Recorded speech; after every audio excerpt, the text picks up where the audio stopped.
Hi there, I'm Missi Information. On August 1st, I was challenged by Alice Lee of the Bat Month podcast to watch the film Twilight, 4 minutes every day during the entirety of the month. I decided to do it because who am I to say no to someone on the internet? And thus began Twaugust. Welcome everyone. We are at week 2 of Twaugust.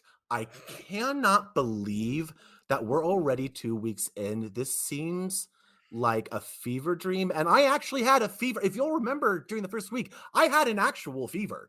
And that felt more coherent than where I'm at right now. It's truly baffling. And you can hear our guests tittering in the background because I think they know that they've seen the torment on my face as we've gotten ready to record and how I am vibrating with energy to get all of this out of my head. And what special guests they are. They are from Radio Free Multiverse on Twitch. I have Forrest and Emily here. Hello. Emily, who I got to know doing trivia. Hello. Welcome to Missi Information's homeschool. Here in my home, you're about to get schooled. It's going to be so much fun. I await my education in the world of Twilight. Oh, yes. Now, we've established that, talking earlier, Forrest does not know the movies or the books. He knows what pop culture osmosis he has, similar to me where I was. A concept that my friend and previous guest on the recap, Adam Bielgard, introduced. Did you, Forrest, have a negative interest in Twilight? Or did you just have no interest? It was definitely negative, and negative in ways that, one looks back on and goes, man, the internet sure hated anything girls liked, huh? The question that Alice put forward when she introduced this to me all stemmed from the fact that I had only seen Robert Pattinson in one film that I knew of, the Harry Potter film. Oh, yes. If he wasn't anything else, he wasn't memorable enough for me to know. So before I decided to watch The Batman, this is an attempt for me to see where it started, to maybe see if I can unlock the question of why Bobby Pats. But the problem is, I am so lost in this Edward Bella dynamic. Bobby Pat's Bopa he's dissolved. He has faded grayer than the makeup they've slathered on his face. The color of his personality is gone. I don't know it. Now, Emily, you read the books before it was cool. The first one. I read the first one. It had a very dynamic cover. If people remember, it's just hands holding an apple. It's like the State Farm hands with an apple, bright red apple, very small hands. I read it because I just read it. I saw it on the thing. Yeah, and I thought, wow, my friend who has a crush on Inuyasha from Inuyasha will really like this book. I will get her this one and the second one and never read them again. And then it got really popular and I was like, why? Oh, interesting. Okay, good. So someone who had pure uncut Twilight, but they didn't buy into it. It didn't hook you. It was fine. It was written in such a way that, like, when I was reading it, I felt very engaged in the imagery that was being put forth. I wasn't it just wasn't my bag. I'm not like a romance person, and it was very heavily romance, and it just wasn't doing interesting enough things with the characters for me. But it was definitely very evocative. Interesting. And I thought it was just kind of fine. Just fine. I could see the average moviegoer going to this movie and thinking, well, that was just fine. It very much, the thing that shocked me the most about at least the first book, because I'm also coming to this knowing how all of this ends. So I'm going to give you a spoiler here, Forrest. I know the last book ends with Bella and Edward getting together, having a child. And then again, I don't want to get into it. It's just 5 steps too weird, even for me, who's a weirdo. But that Jacob imprints on the daughter when she's just born, and they just know they're going to be together one day. And I don't like it, but at the same point, I've also just figured out that Edward is a 100-year-old, 17-year-old who's still hanging out at high school, and that's apparently okay. Like, so I'm being pulled into a world where my morals mean nothing. No. It's just I can't apply my silly, not supernatural human morals to it, because this is love. This is true love. This is destiny. This is not a bunch of red flags. No, not at all. Those red flags, they're cut out in the shape of hearts. That's why they're so red. Oh, you just didn't see it at the time. It's very romantic when you talk to your partner and describe yourself as having the skin of a killer. Not even saying that you're the skin of a killer, saying you're just a killer. Just saying you have killed. Saying the word. It's not, he's cold-blooded, but he's also like personality cold-blooded. That has happened in this second week. Squarely in the second week is when Edward tells Bella and tells us that he's not a great guy, and makes numerous attempts to tell Bella off and to be like, no, we shouldn't be doing this. This is not a good idea. But before we get into this, I'm going to, for my own sake and Forrest, for you, I got to bring you up in a recap of the recap. So this will be a shorter recap of everything we recapped in week 1. Yeah. So I was listening to my recap to kind of make sure that I got the top lines and stuff. One of the things we've already introduced and talked about, this is a high school drama. It's a high school romance. We spend a lot of time in the high school. We spend a lot of time in cafeterias. We spend a lot of time in parking lots. We spend plenty of time looking at each other from across rooms and pausing to hold on the moment of them looking at each other and going and then cutting to the other person looking at them and then lip biting, all sorts of this film is not sexual. It is trying to be heavy sensual. Like, I don't know if you've heard of heavy petting. This is like light petting, I guess, is maybe the base that we're getting on. Like, that makes sense. It's a teasing. It is meant to, I assume, based on the market, make women horny. Like, it's attempt to get, you wouldn't be making this romance without trying to tease something, some sort of awakening. And this is the tale of a woman who is learning about herself, what she wants in a relationship, what she desires in her life.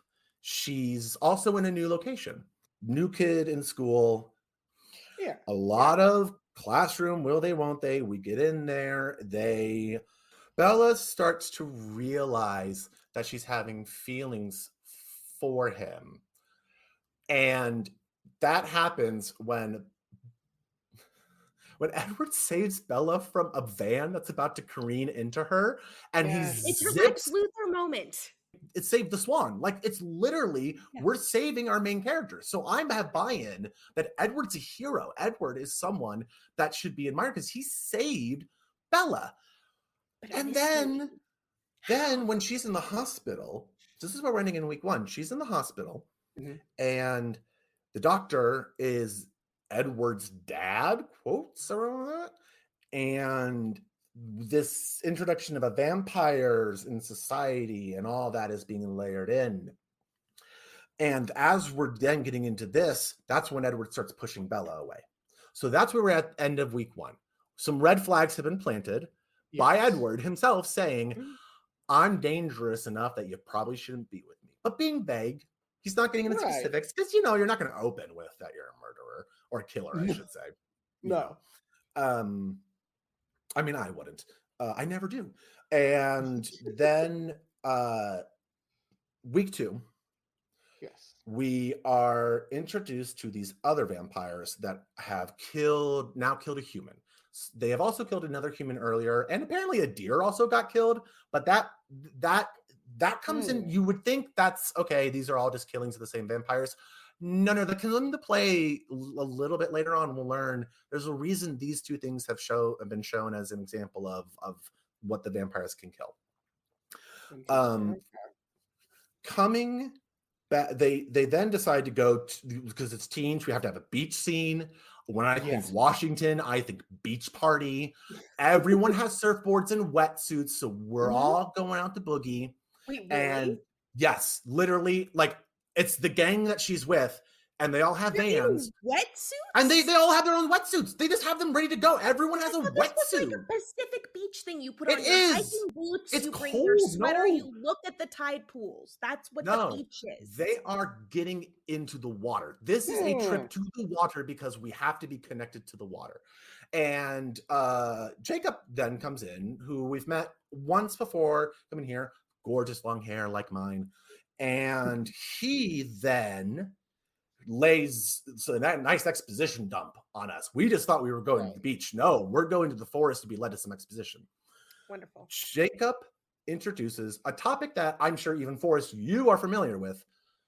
That he says his tribe has descended from wolves. Now, of course, this is layered to us as if it is meant to be sort of symbology, myth, legend. It's not. It doesn't present it as being literally about wolves, but of course we know it is literally about wolves. That is what they are. He then also has this counter legend, which is the legend of the Cullens. And he talks about how the Cullens have been in this area for a while, and that there has been constant tension with the tribe and the Cullens and all of this. And it's this layer of white colonialism, but vampires. It's that, like, that's kind of where we're at. But he just says that they're sort of the legend, they got cold skin, and Jedi's, there's blood that follows them and stuff. So he's laying the seeds. We then have the concept of a high school drama, because remember, this is what this is, a high school drama. Forget the vampires, forget the werewolves. We don't care about that. We're back at high school. We're gonna go shopping for homecoming dresses, prom dresses, I should say. That's how homeschooled I am. I get prom and homecoming mixed up all the time. It's just a dance. Who cares? Like, literally, who cares? I don't understand why we as society put pressure on these things.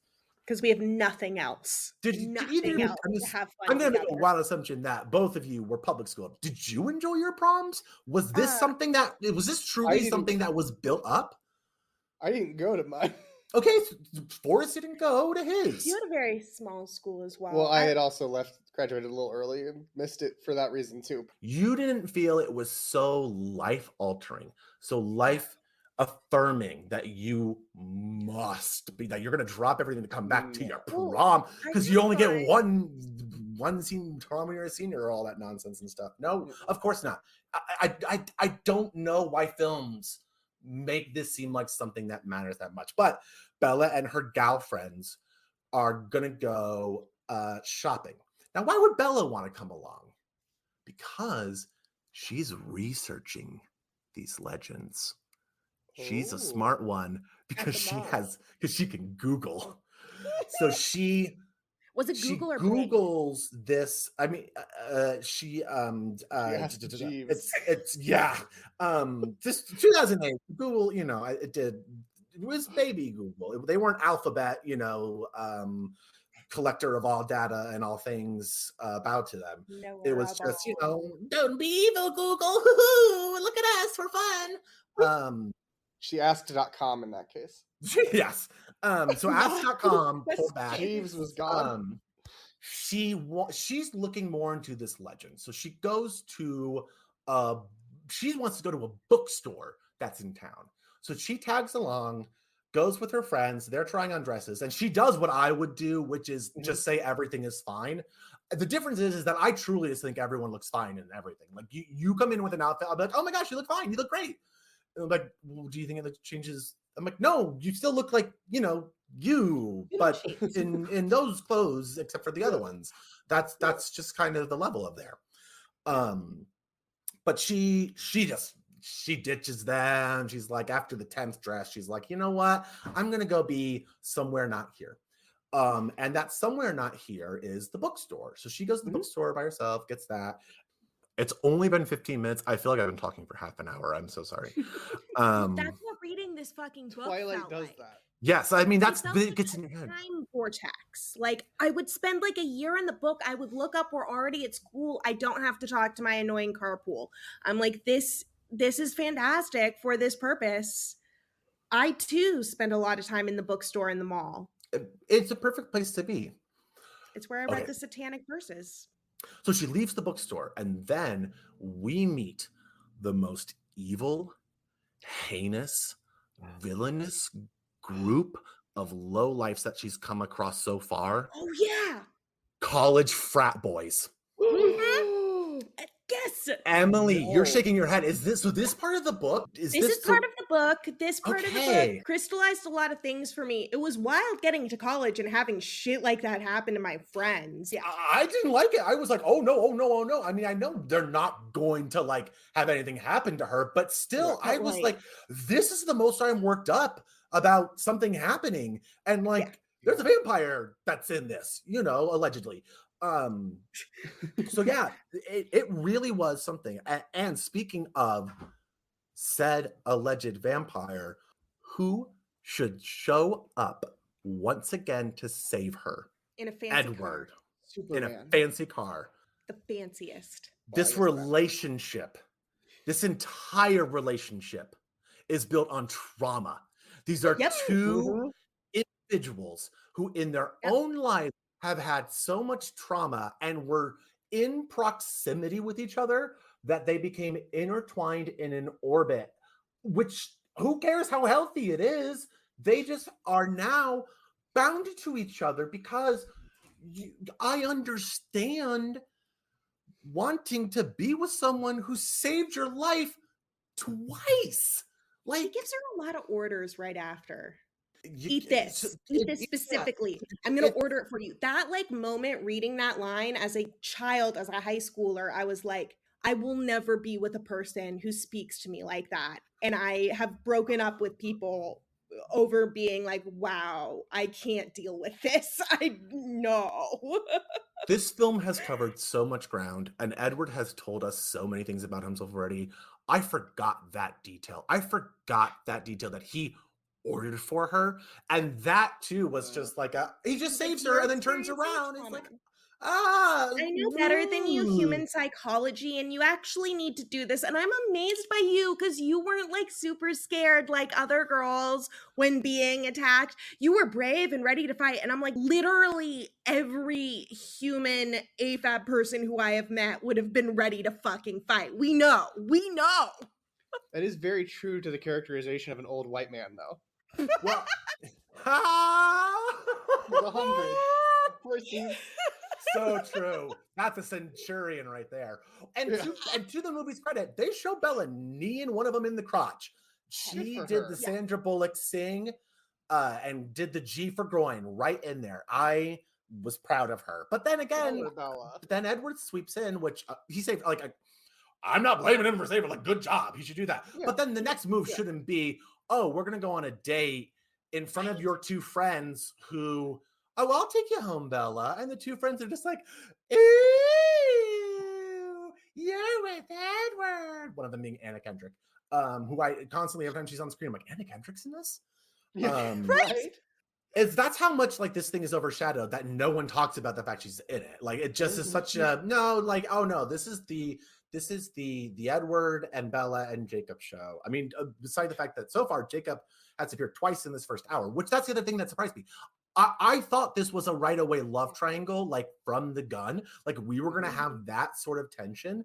And so far, she's not displayed any interest in Jacob that way at all. Like, he's a good friend from back when, And that's the context of who he is. So here's what I say. When I heard there was a triangle in the next books, and flabbergasted when I heard about the third book. The third book made me like really dig in, like, all right, friend, you need to tell me point by point what happened, because that's batshit. But I was like, wait, with whom? So you have provided me with one piece of context that I'll now know that Jacob is not going to come back. I keep wanting Team Jacob to come back. I keep being like, that's going to be my saving grace. I now have to... They could have tweaked it. They might have put him more in because they knew that they were marketing based on that. Maybe. I guess I don't know when the movies came out relative to when the books were out. I'm purposely not looking up stuff. Because I didn't want to. I wanted to come in as fresh as possible to kind of let the movie speak for itself, knowing what I already knew about the source material, which realizing now isn't actually that much. At least for the first book. I just had the context of probably about getting to book 3. So I've been applying some of that knowledge and expecting, like, I'm waiting for, say, like Michael Sheen as the, the vampire overlord, and probably he's not going to come, and like, so I'm not looking at the cast. I'm not expecting it. I'm letting myself enjoy it. But at the same point, it is setting myself up for some disappointment when it is just like, oh, this is all this movie is. It's just so far the first hour has been this. Yeah. That's how I felt at the end of the book. I'm like, that's all this has been. Like, we've introduced interesting things. I'm ready to hear more lore. I'm ready to get into the vampire rules. I'm ready to get into magic. Like, if I saw a guy go super fast to save me from anything, yes, I am always going to be thinking about that person because he just displayed a supernatural power. Oh, right after that, he then gaslit me and told me, no, I didn't do that. No, that didn't happen. No, you didn't see that. Superman, but he's Superman. But that's why it's her Lex Luthor moment. I get that. I get him being like, I must like hide my powers. Sure. Yeah. I would be, and I get her being like, I need to know everything about these superpowers. But then it became a love story. And I was like, can we back up to the superpowers that now exist in your world? Yeah. Now, Forrest. Yes. This might be a leading question. Do you think the word vampire has been said anywhere up to this 45-minute mark? I don't. I would guess no. But I did just remember, I think, a set piece that's coming later in this movie that I'm not going to say because I'm very excited for your reaction when it happens. Now, I can tell you it hasn't been said yet. I don't think so, yeah. No, because we're about to get there. I just realized there's a whole another beat, which is on their way back from the dinner date where she's gotten the material to research. They have to stop on the way home because it's bring your daughter to work day at the police office. So they got all the police cars outside ready for her and Edward to pull right on up. And who's there? Dr. Daddy, whatever relationship to Edward is there too. And they're coming out because they've established that, oh, we've had another one of those looks like gruesome animal attacks on there was first a security guard and now is a fisherman who was calling for his buddy Earl. But if you have a buddy named Earl, he's not showing up. Earls aren't there in your time of need. R.I.P. It should have been called Earl, like how Oscar shows up. Yes. At the end of the movie. If this movie was called Earl, this would have made $2 billion on the first night. Yes. Oh, there would have been Earl 12 by now. We would have had J.K. Rowling level bullshit of extended films like Fantastic Twilights and Where to Find Them, and it's the Earl sagas, Son of Earl, like Bride of Earl. On the My Name is Earl attention that was around that and same exactly time. People would get tricked and they'd be like, it's finally they're gonna wrap up, and they're like, is there a list gonna show up here at any point? I haven't seen a single list in here. You got a lot of vampires and werewolves with I don't remember Earl having those, but who knows? So she goes in, learns about the murder, and this again, before the word vampire has been said, I'm already picking up on the fact that the vampires are ingrained in society and setting out this conspiracy, laying seeds to cover the tracks of their murders by saying it was animals. Ergo, that it's the wolves, it's the werewolves. Like they're already setting they're up relying on structural racism to protect Yes, themselves. no, it's that. It's like that's the thing is that I just realized that they're like, and again, I might be this might be me I don't reading think you're too reading into into it at all. But I think that was my 100% interpretation. there. But also, when you're watching this 4 minutes a day, this is the amount of brain processing power you have to think about this. I have time to stop and think about, well, now, why is the vampire involved? So clearly they're in society, but they're hiding their vampirism because I haven't heard the word. No one has said it. I've heard that when it gets stormy, the Cullens leave town. Or no, when it's not stormy, the Cullens leave town. I wonder why. Which I learned, I'll throw this fact out because it's very interesting again, that the fact that light shining on vampires, hurting them, came from Nosferatu, the film. That wasn't in vampire lore until that point. And I'm like, oh, well, neat. Otherwise you couldn't accuse Jews of being vampires because they just walk out wait, the day. is that what that was? I was literally thinking to myself earlier, what was vampirism meant to like reflect in mythology and society? I hope that's not. They would, they would accuse a lot of different people of being a lot of different things. Basically, if you were a minority in medieval Europe, inhuman things, like there are some progenitors to the myth itself and ways in which more specific of the myth of vampires were a very big interest of mine as a small child. Interesting, because this is my no, that's good. No, this is good because you'll be able to help tell me the ways this breaks from it, because we're about to get into that vampire lore. So she gets home, she does her Googling. She goes to askcolumbo.com, and he gives her one more thing, and it's a website on myths throughout history. And she starts in the Pacific Northwest because that's where she is, and it talks about these creatures. And then we get this beautiful like Da Vinci Code montage where we're just showed all the things, all the papers, all the websites she's going to, but we're only getting little snippets of it, and then a word highlighted. Things like cold-blooded, blood drinkers, avoid sunlight. And then my favorite is this, show the word vampire. Like, oh, okay, you could have just opened and closed with that. We didn't need all these other things. Like, oh, okay, this is where this is headed. Like, we all knew. Like, this is that does sum it up pretty well. Minute 51. Minute 51 is when vampirism is first invocated in this film. That is about vampires, that we know is about it. As you just pointed out, third book was already out. Everyone knew. What person is going in with this twist where they're like, whoa, dude, oh my God, oh, that's why he could go so fast, oh man, bro. Well, I thought he was a Jedi. That person, I am glad that they had that reveal, because I didn't. I've been waiting, pining for us to get to the lore, because I was trying to hold on to anything in this, because I didn't want another high school drama, and a bad one. This is if high school dramas, this is a bad one, because you're showing our leads having anti-chemistry that revolves around her finding out he's a vampire. And then where do we cut back to? We're back at school. It's a high school drama. And we're looking at each other across parking lots.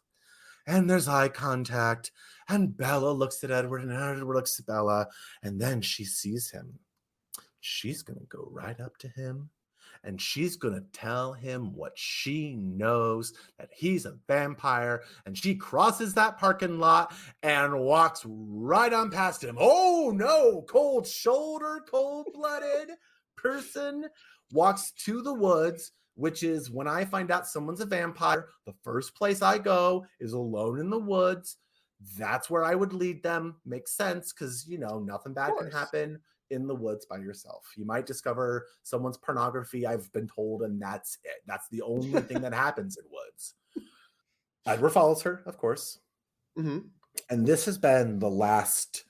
I've lived in the past couple days in this land, in Edward exposition, where we're learning finally, again, approaching only the halfway point, his history, which is that he knows he shouldn't be with her because deep down, he knows he wants her blood. But he's an animal killer. That's how he gets it. So he's a moral vampire in that regard. And so he's not going to bite her and drink all her blood, even though deep down in his heart of hearts, oh, he wants that blood. He wants that blood. He wants to suck it out of her. And her response is, Forrest, what do you think her response is? What would you say if someone told you that? I would say, I think you wanting to murder me. Yeah. Bit of a red flag. Yeah. I mean, he says as much. Yeah. I don't think she'll say it. Just no, of course based on not. what I picked up. But... I wouldn't. No. But I'm a dumbass. She says these 3 words, which beforehand has changed. So beforehand, I'm watching this movie where a villain, a 100-year-old, 17-year-old, is seducing a high schooler who doesn't know what she wants, who just is in a new place, who is clearly suffering from emotional trauma of her parents being separated and having to be in this new place, who you do save. So okay, you have that in. That's a good way to. That's a pretty suave meet cute. If you're gonna have one. Her response to all of this is the very natural, rational response that a human being would give, which is, I don't care. What? Yeah. She says 3 words, I don't care. Startling on and many now levels. I can't. Well, now it's like, well, you've taken away my agency to be mad at this abuser. Well, no, I'm still mad at this abuser. But in the sense of, well, now you have made this consensual. Right. You have several times over, she continually says that it's consensual, including, oh, this is a romance line. If you want some hot, try this on your partner. Look at them in the eyes and being like, it's like a lion falling in love with the lamb. Yep. And Bella turns and says, what a stupid lamb. What? She calls herself stupid in this scenario. She's admitting she is being irrational. And sure, I guess love can be irrational, but it would be easy to explain. It would be easy if she was like, what a stupid lamb, but I am being faced. I believed that I was living in a mundane world, and I have just been shown that there's magic. But that's not the reason why she's ultimately there. No. She's not investigating that. She's like so unfazed by it so far. She's just like so in love with Edward. She's like, okay, you're a vampire. I'm in. I'll buy into that. No, that's fine. Let's do this. No more.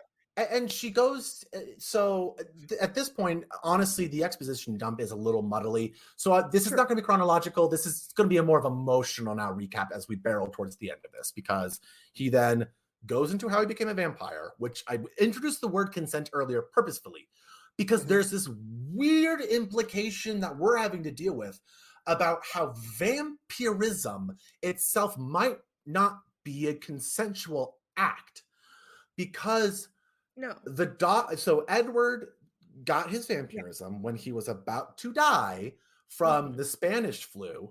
And here's the thing is, I also didn't know, and this only came to me as I was thinking about it earlier, is the doctor that bit him this doctor I've been seeing that he's calling his dad? Yes. Is this the same person? Because the shot of the person biting his neck is a close-up, so I didn't get a good look at him.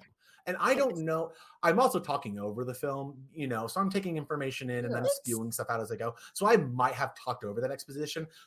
Emily, is this something that you know? You can please tell me. I'm giving myself some nugget of information. That is the doctor. That is him.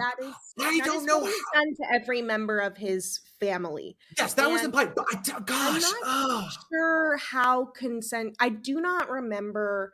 I truly don't remember if there was a time at which, if it was explained that before he did this for them, he asked or he saw in them like, hey, like, I think you'd make a good vampire if that's something you would want. And they're like, yeah, bro.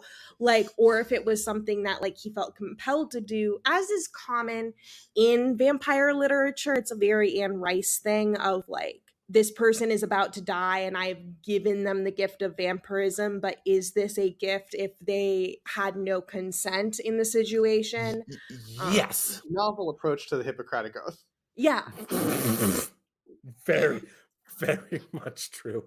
It's pretty staggering then. Yeah. The implication. And the reason that we know this is because when Bella and him, after they literally lay down in a field of flowers, oh my God, and stare into each other's eyes more. Like, I've done some pretty successful eye banging in my time, but these two, they've become 1,000-hour experts, like, already. My God.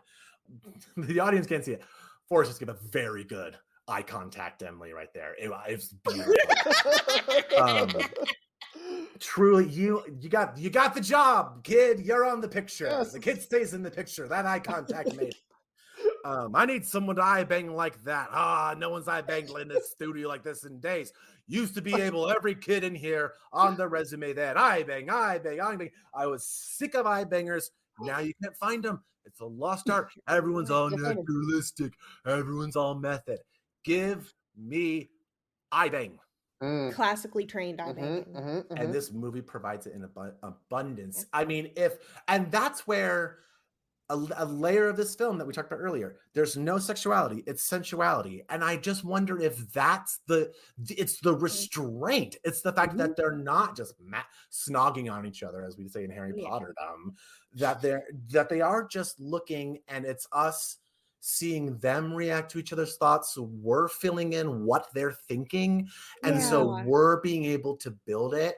And it's that mind palace kind of energy of, I'm getting turned on by my own thoughts right now because they're not showing me it. So my mind, my little teenage hormone driven mind, or my currently 32-year-old hormone driven mind can think about it. And it is just that. I wonder if it's just that, because it's chock full of it.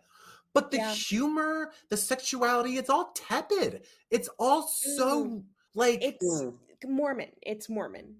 The writer's Mormon.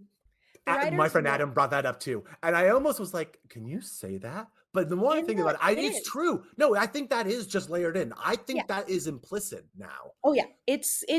A lot of the fashion that is described in the books, I couldn't tell you because I'm not like, just like long denim skirts being like weird stuff. But yeah, no, she is Mormon. And in the book, like there is a very specific, like, it's almost as if there is a curse that they cannot touch like each other. Like that's sort of the feel that you get. I've had it described to me when I asked psychologists as a young person, because this is what I did in therapy, be like, why do people like Twilight?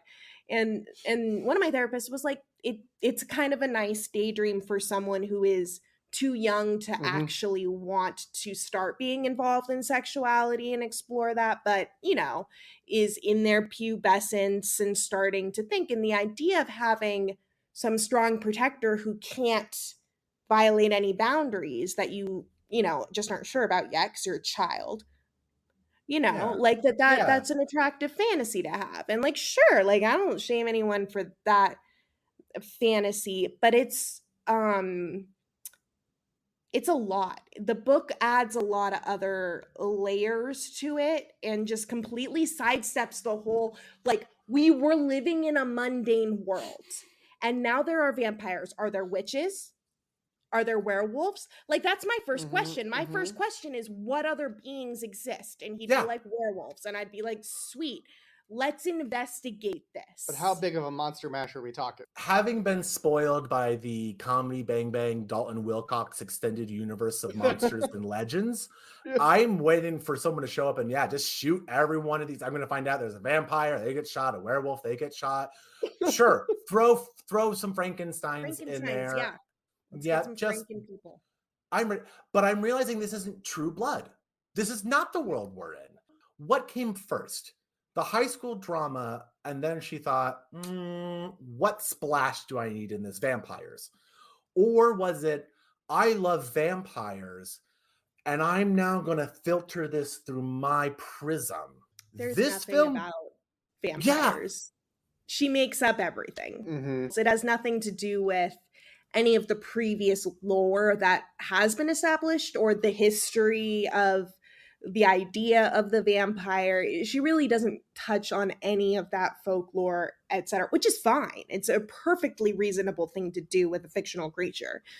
But yeah, no, she just pulls it all out of nowhere. She just takes like the idea of a vampire and is like, well, what if I, put that through my own creativity? And that's fine. It's fine to be like, a vampire can't go out in the sun. Well, why? Like, maybe I'll come up with a different reason for how these beings exist. Underworld did it. But then she also tries to act like she's being all folklore-y but only with indigenous people, like only with their myths and stuff. And it's like, you can say that about a vampire, like a creature that has no association with any real human peoples that exist and never has. But when you start taking an actual group of people and say that this actual group of people are werewolves, folklore, and that we're going to look into make it up whole folklore. Cloth too, and it's not actually any folklore that they've had. And she use just that decided that they were justify werewolves. Vampires too, because she's like, look, it's in folklore, but it's this made-up folklore that I've assigned to a real life group of humans who live in a place. And then not giving them like financial benefits from the book sales or anything either. But that's a whole can of worms. Yeah. As you just mentioned, in terms of changing vampire lore, of course, the biggest thing that I think a lot of people heard from this was shimmer, glimmer, get in the sun. When that CGI hits, because I go overtime in an episode because I need to see it. It is some of the worst CGI. If you are going to commit to making this change in the lore, you gotta do it well. You can't just slap on like a Photoshop filter on his abs. Why is he showing me his abs? Why are we in a forest and you're showing me your abs? You could have just done this on the face. Like, your face glimmers as much as your stupid fucking six-pack does. God, making me feel insecure about myself because I can glimmer in the sun, but I don't have a six-pack. Right. Yeah. It's so unfair. And then Glitter and moisturizers became kind of popular in the next couple years. Oh no, is that why? I don't know, but it's something I noticed at the time, and I was fascinated. Would not shock me at all that they were just like, do it, glitter, bam, it's in. Everyone trying, let's just see who we can get, who thinks this actually looks attractive. Of course, as a drag queen who has to put glimmer on my face. And so, of course it makes you look attractive. You should layer it on thick, why not? Yeah. The other thing that we can sort of bookend my journey here as we go into the second half, because this has become all about Bella and Edward's relationship, so far removed from the light of Bobby Pat, except for when he's in the light now, is that she then tells us explicitly, I know I'm going to be with him. I know that we're destined together. And basically from that moment on, I never stopped thinking about him or something like that. So I am now entering the second half of this film with two people making terrible decisions. And it all started terribly. It didn't start good and then end up bad. It's the best moment was that brief moment where his hand was in front of the car. Is the healthiest relationship they've had. Yeah. If that had been the moment and we'd walked away, I would have been like, wow, you know what a hero. He did that. He did. You go guy. You just saved a soul today. Everything after that, every red flag he put down and every red flag she gathered up, didn't ignore, she gathered them up, put them in a pile, lit the pile on fire, and dove headfirst in and said, this is okay, what's happening. This is what I should be doing. Yeah.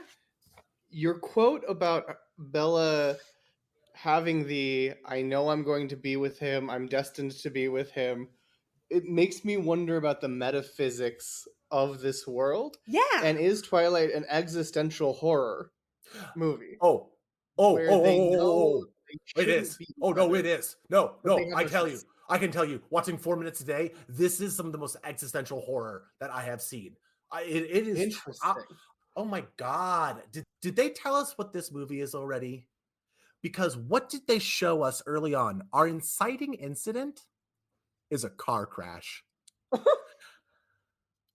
And now I'm watching crash after crash. They are just sending it's the end of Blues Brothers, where we're sending vehicles flying off every 4 minutes. There's another vehicle crashing and another one and another one. And we're just watching both of them now get hit with cars. Like, no one's saving anyone. They're jumping in front of cars at this point. They're going, oh, another car, hooray! Oh, I got hit. Oh, how did this happen? Oh, my God. Good job.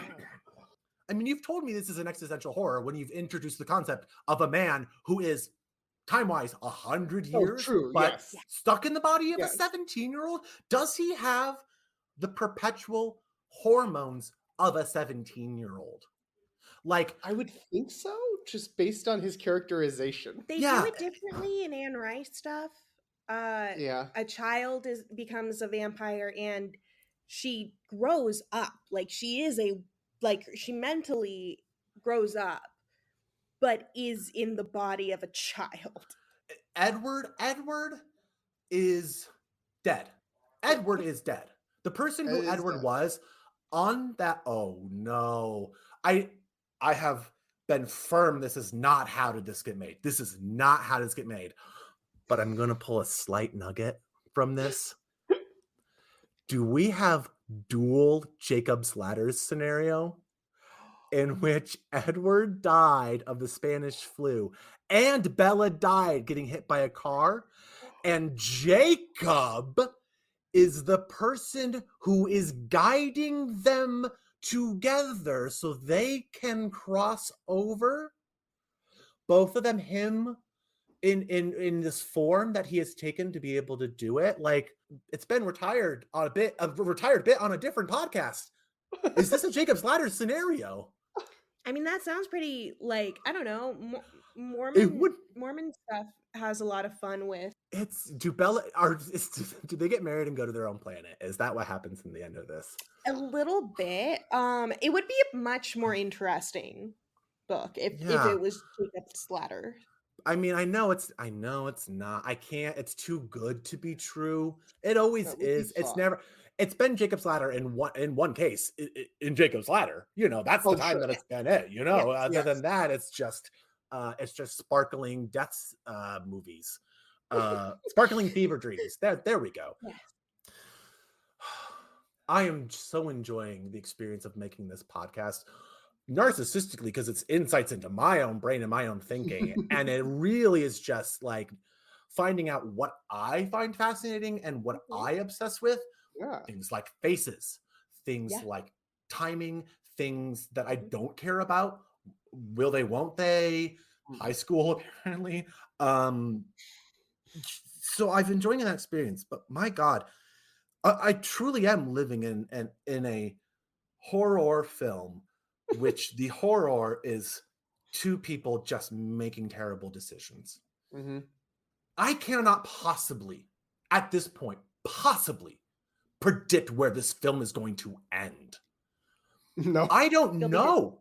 No, I don't know what the stopping point is. Like, I'm on Mr. Cullen's wild ride, and I want off, but I don't want off because I know there's going to be a scene where we go to hell at the end, and I'm waiting for that hell scene at the end. There's always one at the end of those Mr. Wild rides, and I feel like I'm already there, but I know I'm not. I know I'm at the dark train tunnel where I think this is the end, but it's not yet because we're going to a right turn. You're not back to Toontown yet.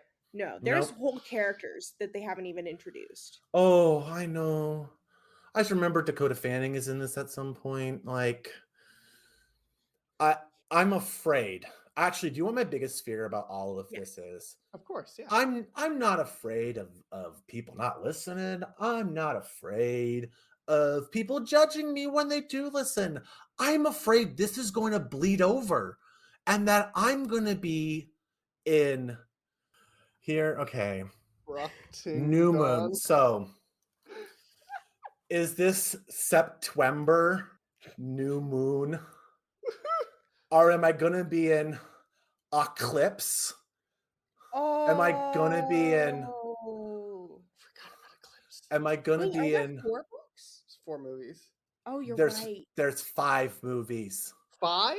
Because we're going to go to Twaugust, I guess. Yeah. Breaking Twaugust. And then we have Breaking December. I'm so worried. No. I'm so worried. I'm so worried because I think the fact that I've already put this much thought into it means I know where this is going. Yeah. And that I think I truly am on Mr. Cullen's wild ride. Hang on tight, Spider Monkey. 4 months. Oh. No. 5 months. 5 months. You're right. 5 months. You're right. Oh, I'm gonna have to put some. If I'm doing this, I'm putting a fundraiser out there. I'm gonna make people donate money to torture me with this. I mean, the secret is I'll probably do it anyways. I'm gonna edit it out. Don't edit that out. I will do it anyways. But people should be donating for a cause. For really should be celebrating it. You know what? We'll put some links out for every month. I'll put a new charity out there. Yeah. And you know what? My Twoggy doggies out there. I hope that you'll donate to these causes that are important to Missi's heart, because Missi's brain doesn't exist anymore. The only thing that has been written, read only, on Missi's brain is people eyebanging and red flags. And I guess Anna Kendrick. She's there too. Right? Yeah, she's in it. Forrest and Emily, I need to draw upon your energy as I go into this. Can you give me any parting words of wisdom or encouragement while I go into this second half of Twaugust? Sometimes you are living in the world of the mundane. Right. And then all of a sudden, your Lex Luthor moment happens. You're supposed to die. And something wildly out of this world happens. And it saves you. And you think, wow, now my world is going to be, open to all these new adventures. My world has expanded. I'm on my hero's journey, But then you just kind of... You don't always have, the hero is the journey we had along the way. Sometimes. You don't have to get all the way around. No. You can stay in a spot for as long as you want. And then you know what you can do? You can jump from that spot as if it is a puddle in your nephew magician's strange grotto, into which you can jump into Narnia and many other places. Why couldn't this been a podcast about Narnia? Oh God, I love Narnia. I was Mr. Tumnus in my high school production of Narnia, my homeschool high school production of Narnia. So that's incredible. I love that. If I can find the photo, I'll send it to you. I'm wearing just a vest and little horns and a scarf that someone knit me for it. It's beautiful, and fur pants, but I don't know if you can see the fur pants. The alternate world where you get the chronogist of Narnia. Oh, that will be another Prince Cast September. Yes. Voyage of the Doctober. Oh no! Oh, no. Next year. Although, am I doing the BBC versions or am I doing the Disney produced? I think eventually. I don't know if Disney produced the first one, but they did the one, the Tilda Swinton ones. Yes. Yes. Oh God, I'm doing both. Okay. Simultaneously. Yes. That's interesting, This is so isn't it interesting how easily I'll just buy into a bit and I'll just jump. I am bait. I am sucker. But I will say, Emily, what you said did actually ring true. And in a rare, sincere moment, I mean, everything I say is obviously very much sincerely my thoughts. But to pull slightly back from the curtain, this project actually did kind of save me from myself in a way of I hadn't recorded stuff in a while. And I was really self-conscious about producing content. So I had to almost have something that I cared so little about that it doesn't matter how it ends, because it really is just a journey where now it led me to Radio Free Multiverse and getting to know you two. It led me to the wonders of this cultural phenomenon that this existential horror that I wouldn't have even surface, negative interest, negative investment, not my thing. And now it is my thing. So so Emily, what you have said actually is true. This is my hero's journey back into the world of broadcasting. Forrest, as a fellow non-Twilight person beforehand, now that you've been introduced a bit more in there, one, I will ask you, what are just your thoughts on what has happened so far? Like, what are you thinking about this? It's been interesting because it's reminded me how much I absorbed through osmosis, because I did have some of the arc of this first book in my head, like to the point that as we were going through it, I remembered something about that happens later in this book, and I was like, wait, is that now? Is that coming up in this series? And it is, and I'm so excited. I still have I mean, I've been on such a whirlwind of exposition that I really am like, what more can you be introducing for me in this? Like, later in the series, sure, but what else? And I will repeat it because it bears repeating. I truly cannot, even like if you were to ask me at what Fang point to say what's going to happen in this film, where are we going to end, I can't do it, because this film has oscillated between high school drama and bizarre supernatural take that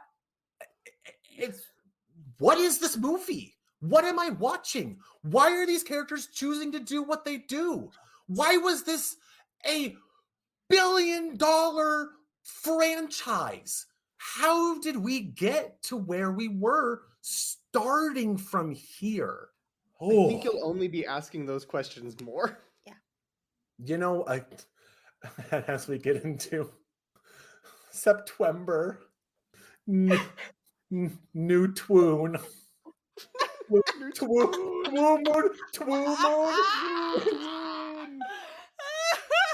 However I settle on this, oh my God, I can guarantee one thing: I will be dragging both of you back here once again to talk about this, to be my guides, to become side characters in my journey, much as I have interjected myself as a side character in all of these wonderful Twitch streams that I'm becoming a part of and such.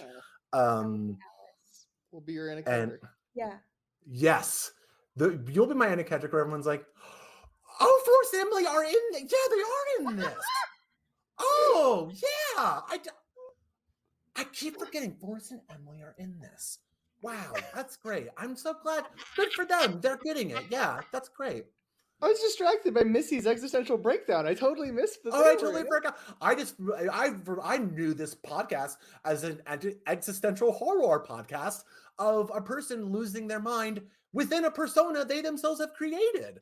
You can be there and say that you saw the car careening and you don't know who stepped behind it yet and put their hand out, but you were there like, wow, I was there when Missi mentally got hit by a van, but she somehow dodged it. Who knew? Bobby Patch was there. It's wild. But I think supposedly Bobby Patch was there, but it seems that we haven't talked about him a lot. Like, I thought that was the whole point of this thing, was that he was in this. Now this is something else. Tell us more about Radio Free Multiverse. Absolutely. So every Friday at 9 p.m. Pacific, 12 a.m. Eastern, we do trivia from outside of time and space, hosted by an evil fish and his sycophantic intern. Yes. And we do have a It's theme. the only trivia show in any dimension where the points do matter. Losing will cost you everything, and we do promise to destroy a planet every episode. At least one planet. At least every one. episode. So now I'm going to kick you out of the door. Forrest and Emily, thank you for your time. Thank Thank you you. for being here. Thank you for having us. Thank you so much.